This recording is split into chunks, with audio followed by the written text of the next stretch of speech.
Okay, I'm going to do a comparison for Donald Trump and Joe Biden on the economy. And there's all the information that I am putting out here is easily fact checked. There's tons of reputable outlets that will point out the same facts and figures that I am talking about. So let's get into it. First thing that I'm not reading, because I already know this, Joe Biden has brought back manufacturing jobs, and he's one of the first presidents to bring back manufacturing jobs in like 2 decades. That's one thing. It's he signed the CHIPS Act, which is going to make it to where we actually are going to be are not going to be dependent on semiconductors. If you remember when Joe Biden first became president, after the pandemic started to subside and everything opened up, we had shortages on semiconductors because basically every product line got shut down. And the same thing repeated itself throughout the economy. There was a lot of shortages early, but Biden invoked the Defense Production Act and he got things back on track. They got the CHIPS Act signed, and so we are gaining jobs, manufacturing jobs for the first time in decades. Okay, let's go into job gains. Joe Biden has created 14 million jobs, and Donald Trump lost jobs during his administration. Trump's economy added an average of 176,000 jobs a month for his first 3 years before the pandemic crash, which he was only half responsible for. Some of it was not his fault, but part of it was his fault because he handled it very poorly. Contrary to Donald Trump, Joe Biden has created 14 million jobs over his several years in office, averaging more than 400,000 jobs per month. And the job rate did slow in December to 216,000, which it still beat expectations. And that's the first part of it. The unemployment rate hit a record low under Joe Biden with 3.4%. Trump did have a 3.5% unemployment rate very briefly in his administration. Right now, the unemployment rate stands at 3.7% because more people are going into the job market, which raises which when they're declaring and looking for a job, it raises the unemployment rate. So we have had the longest streak of less than 4% unemployment since the Vietnam War in the 60s. The black unemployment rate hit an all-time low under Joe Biden at 4.7%. Currently, it's at 5.2%, but it's still historically low. Economic growth. We have our economic growth has been tremendous over the last. Let's see here. Let's see if I can get some information here. The U.S. economy has grown 22% since Biden took office. That's compared to the 14% of percent uptick during Trump's whole 4 years, and this is only Biden's third year in office. So he is almost 10% higher percentage-wise when it comes to economic growth over Donald Trump, with one less year to accomplish that. And let's see here.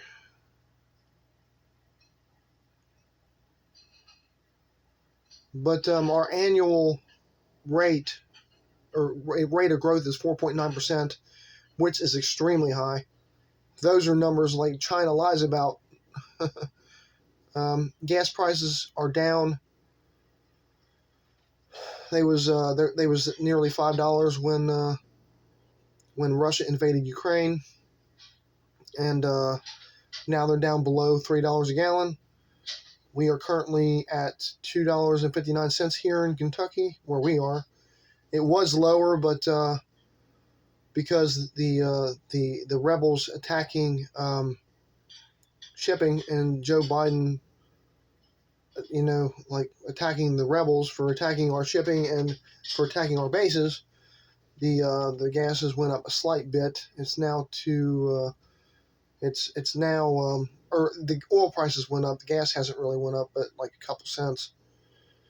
But there's one thing I also wanted to go into about gas prices. During the pandemic,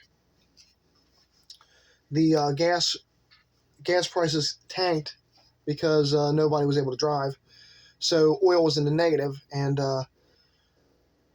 Saudi Arabia wanted to cut oil prices, and Russia didn't. So Donald Trump got Russia and Saudi Arabia to sign a deal to cut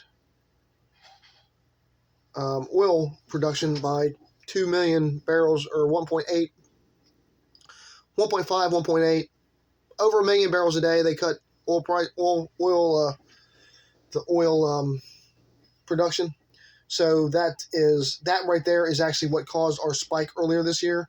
That deal that cut all that oil production, because basically when it was threatened to be cut off from Russia, their oil production was so low because they cut so much oil production that basically it caused oil speculators to cause the prices to spike.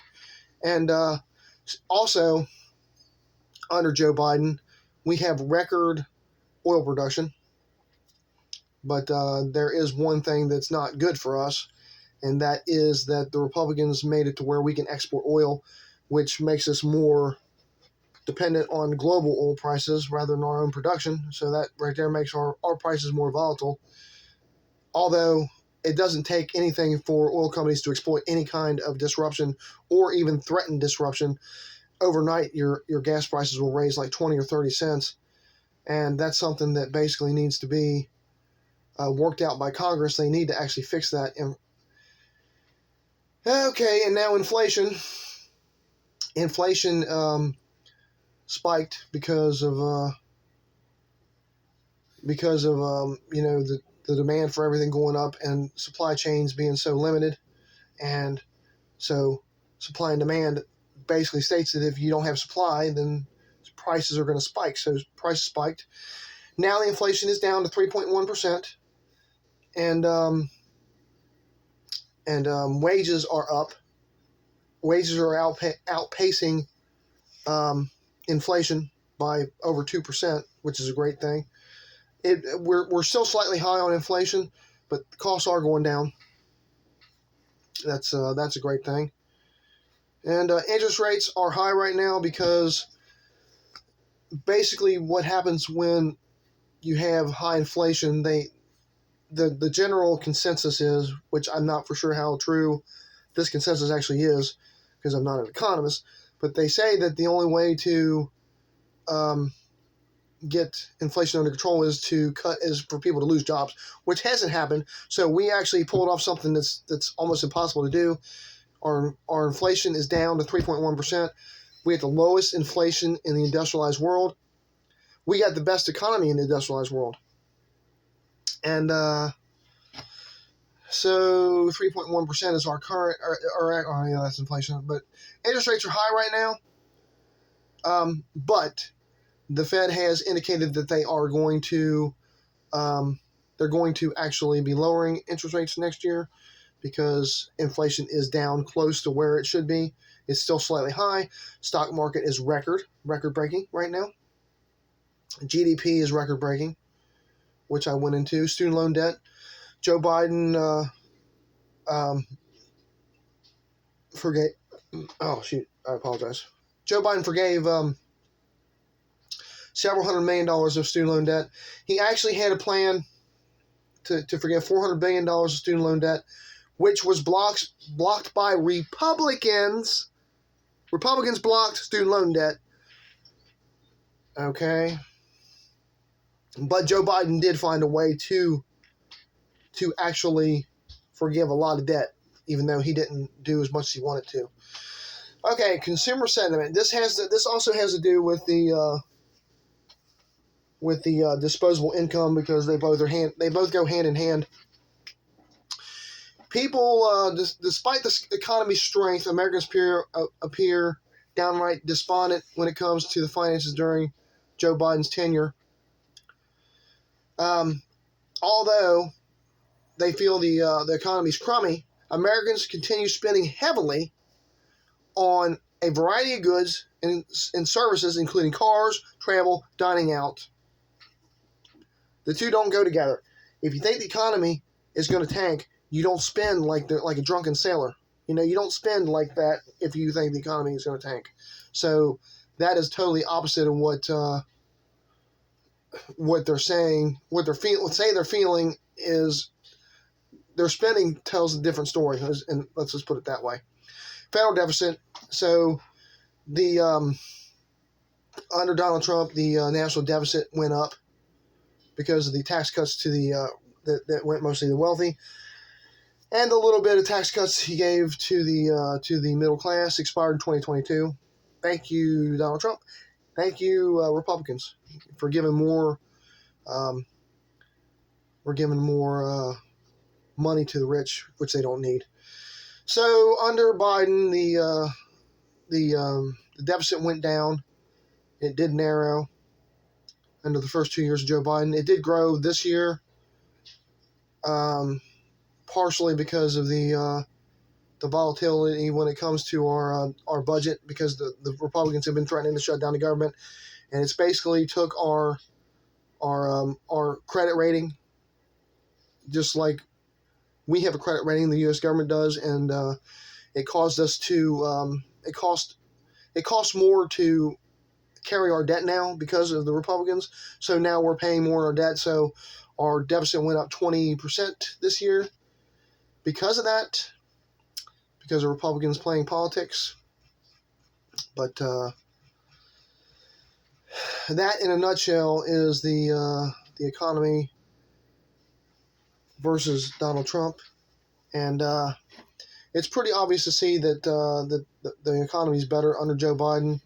It's the prices are going down, and also I wanted to mention that our economy is doing better when it comes to inflation, when it comes to GDP, unemployment, job growth, everything. We're doing better than every industrialized nation in the Western world. We're doing better in Germany, France, Britain. We're doing better than all of them.